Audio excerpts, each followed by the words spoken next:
जी बड़ी खबर है, अब टैंकरों पर भारी टैक्स लगाएगा ईरान। हॉर्मुज़ में भारी टैक्स लगाने की ईरान ने तैयारी कर ली है। वेस्टर्न मीडिया में ईरान की तैयारी की खबर चल रही है।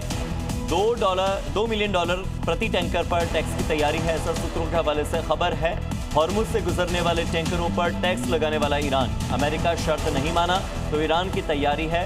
ईरान ने अपनी 3 शर्तें रख दी हैं। हॉर्मुज़ को पूरी तरह से ठप करने की तैयारी ईरान कर रहा है। केदारनाथ धाम में इन दिनों भारी बर्फबारी का अद्भुत लेकिन चुनौतीपूर्ण तस्वीरें देखने को मिल रही हैं। 4 धाम यात्रा के मंदिर खुलने से पहले यहां पर तैयारियां चल रही हैं। इस मौसम की मार से जरूर ये तैयारियां प्रभावित हो रही हैं।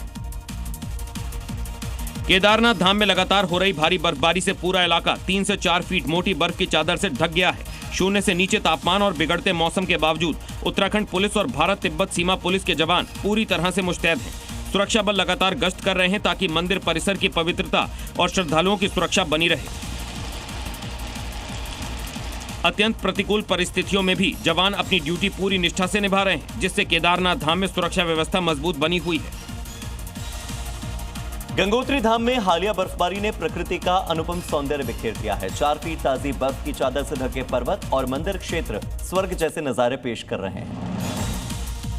उत्तरकाशी के विश्व प्रसिद्ध गंगोत्री धाम में 2 दिन पहले हुई ताजा बर्फबारी के बाद पूरा इलाका स्वर्ग जैसा नजारा पेश कर रहा है। धाम और आसपास की पहाड़ियां सफेद बर्फ की चादर से ढक गई हैं, जिससे नजारा बेहद मनमोहक बन गया है। ऐसा लग रहा है मानो प्रकृति ने गंगोत्री धाम को चांदी का आवरण पहना दिया हो। इस सीजन की तीसरी बर्फबारी में करीब 4 फीट बर्फ दर्ज की गई है। भारी बर्फबारी के बाद यहाँ की तस्वीर अलौकिक और अद्भुत हो गई है। और जंग से जुड़ी इस वक्त की बड़ी खबर आ रही है। ईरान ने क्लस्टर हेडेड मिसाइलें दागी हैं। धमाके के बाद इसराइल में तबाही का मंजर है। धमाके के बाद कई ऐसे रिहायशी घर हैं जहां आग लग गई है। घरों से आग के लपटें उठती हुई देखी जा रही हैं, क्योंकि जो क्लस्टर बॉम्ब हेडेड मिसाइलें हैं, बैलिस्टिक मिसाइलें, उनसे तकरीबन 8 से 10 किलोमीटर के एरिया में अलग अलग जगहों पर जाकर ये क्लस्टर बॉम्ब गिरते हैं।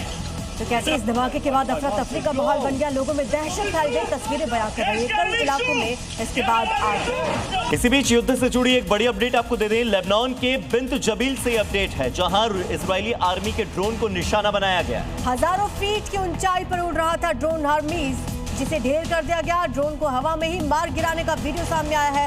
तस्वीरें देखिए, थर्मल इमेज के जरिए ये ड्रोन गिरता हुआ कैसे दिख रहा है।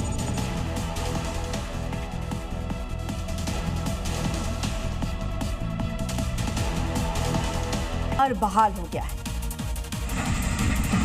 जम्मू कश्मीर के पुंछ में भारी बर्फबारी की वजह से बंद हुए मुगल रोड को आखिरकार फिर से खोल दिया गया।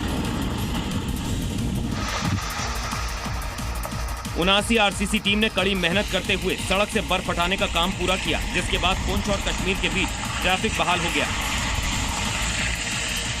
इस रूट के खुलने से स्थानीय लोगों को बड़ी राहत मिली है, क्योंकि ये सड़क दोनों इलाकों के बीच एक अहम संपर्क का काम करती है। प्रशासन ने यात्रियों से सावधानी बरतने और मौसम की स्थिति को ध्यान में रखते हुए यात्रा करने की अपील की है।